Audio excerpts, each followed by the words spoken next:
ভেক্টরের বৃষ্টি ছাতার সমস্যার মধ্যে যখন শুধু বৃষ্টি এবং মানুষের মান দেয়া থাকে, ব্যাগের মান দেয়া থাকে, ওইখান থেকে আমরা কি করতে পারি, লব্ধি ব্যাগের মান এবং তার যে কোণের মান হবে ওইটা আমরা ইজিলি নির্ণয় করতে পারি। যেমন এখানে ভি দেয়া আছে আমাদের মানুষের ব্যাগ এবং তার উপরে ইউ দেয়া আছে কি আমাদের বৃষ্টির ব্যাগ।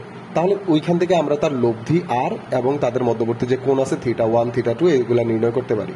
কিন্তু যদি কখনো এমন হয় যে শুধু বৃষ্টির ব্যাগ মানুষের ব্যাগের সাথেও আরেকটা ব্যাগ দেয়া আছে, এটা হলো বাতাসের ব্যাগ, তাহলে ওই বাতাসের ব্যাগটা কি, আমরা ধরলাম যে বাতাস যে ব্যাগটা একবার মানুষের দিকে চলতেছে এই ব্যাগটাকে ধরলাম আমরা ইউএ, যেহেতু এয়ার ভেলোসিটি এই জন্য আমরা কি নিলাম ইউএ।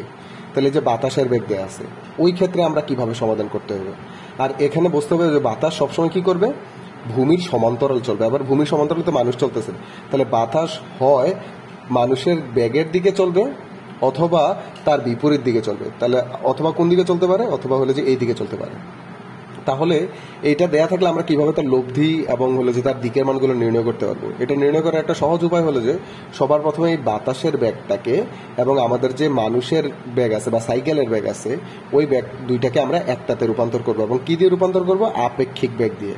তাহলে আমরা যেটা লিখবো এটা হলো যে আপেক্ষিক ব্যাগ অনুযায়ী, আপেক্ষিক ব্যাগ অনুযায়ী আমরা কি বলতে পারি যে আমাদের বাতাস ইউএ এবং আমাদের যে মানুষের বেগ ভি তাদের একটা আপেক্ষিক বেগ চলে আসে, ওইটাকে আমরা বললাম ধরো যে ভি এ।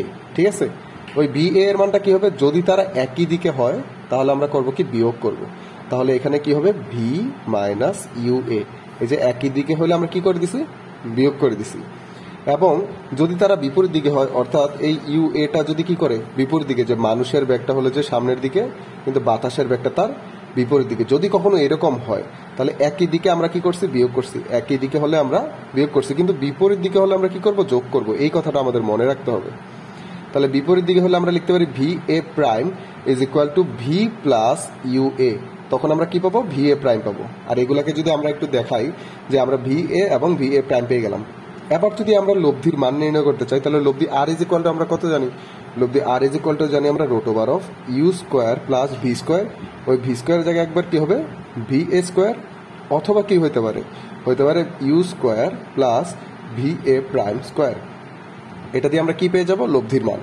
এবার যদি আমরা লব্ধির দিক নির্ণয় করতে চাই, 2 নম্বর সূত্র, যে লব্ধির দিক আমরা tan θ1 অর্থাৎ ভূমির সাথে কয় ডিগ্রি কোণ উৎপন্ন করে, যে আমাদের এই দিকে অ্যাকচুয়ালি যদি লব্ধিটা কাজ করে, এই লব্ধিটা আমাদের যদি উলম্বের সাথে বা বৃষ্টির দিকের সাথে যদি θ1 কোণ উৎপন্ন করে, তাহলে tan θ1 ইজ ইকুয়াল টু কত হবে, যার সাথে কোণ উৎপন্ন করছে সে নিচে হবে, তাহলে ইউ এর সাথে কোণ উৎপন্ন করে ইউ নিচে হবে। এবং যেই ব্যাগটা হলে যে আমাদের বিপরীতে আছে, যেমন এই যে ভি এ এটা আমাদের উপরে বিপরীতে আছে, এটাকে আমরা লিখে দিব উপরে, অথবা আমরা কত লিখতে পারি, V A prime divided by you.